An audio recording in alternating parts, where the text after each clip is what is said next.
శ్రీ గురుభ్యో నమ. హరి ఓం. మాణిక్యాంబా సమేత భీమేశ్వర స్వామినే నమ.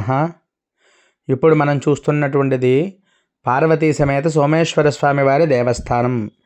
ఇది ఎక్కడుంది అంటే ఠానేలంక అనేటువంటి గ్రామం. ఠానేలంక ఎక్కడుంది అంటే అండి, మనకి కోటిపల్లి గోదావరి దాటి ముక్తేశ్వరం నుంచి ఒక 7 లేదా 8 కిలోమీటర్ల దూరంలో అయితే మనకు ఉంటుంది.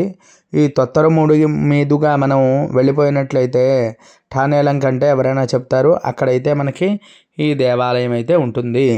ఇది మనకి పూర్వభాద్ర నక్షత్రం 3వ పాదం అండి. పూర్వభాద్ర నక్షత్రం 1, 2, 3, 4 పాదాలు మనకి పూర్వభాద్ర నక్షత్రంలోకి వస్తాయి. ఈ పూర్వభాద్ర నక్షత్రం 4వ పాదం అయితే మనకి 3వ పాదం దాకా కూడా కుంభరాశిలోకి వస్తాయి. 4వ పాదం ఒక్కటే మీనరాశిలోకి వస్తుంది. అందువల్ల దీనికి కుంభరాశికి అధిపతి శని.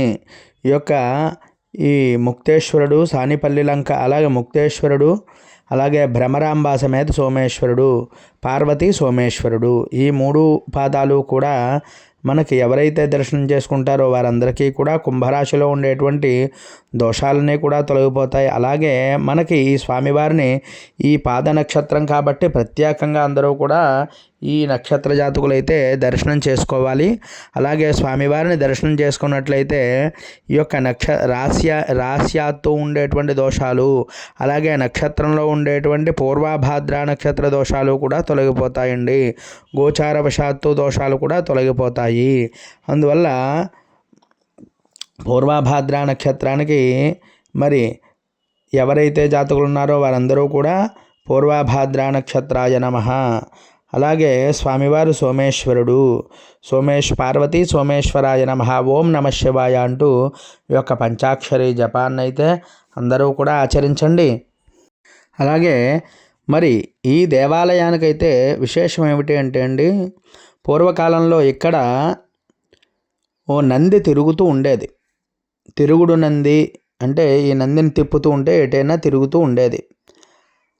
ఆ యొక్క నంది ఎవరైనా సరే కొంచెం ఇబ్బంది పడుతున్నటువంటి స్త్రీలు ఉంటారు కదండి, కడుపుతూ ఉండి వాళ్ళకి సుఖప్రసవం కోసం, అంటే పూర్వకాలం ఇన్ని హాస్పిటళ్ళు ఈ వ్యవస్థ ఇంత లేదు. ఆ సమయంలో అందరూ కూడా ఈ నందిని ఆ గృహం వైపు, స్త్రీ వైపు ఒకసారి తిప్పి చూపించినట్లయితే వాళ్ళకి సుఖప్రసవం అది కూడా ఏది.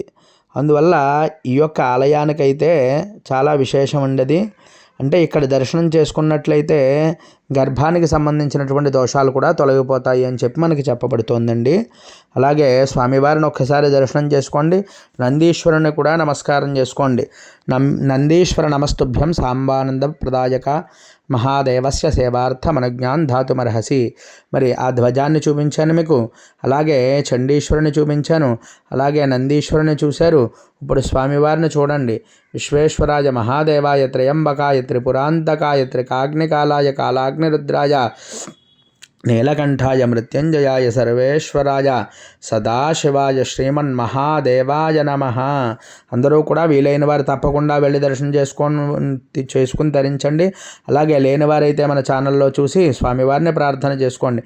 ఇంకా ఎవరైనా సబ్స్క్రైబ్ చేయకపోతే మన ఛానల్ని సబ్స్క్రైబ్ చేయండి, లైక్ చేయండి, కామెంట్ చేయండి. ఎవరికైనా ఉపయోగపడుతుంది అంటే తప్పకుండా పంపించండి. హరి ఓం తత్సత్.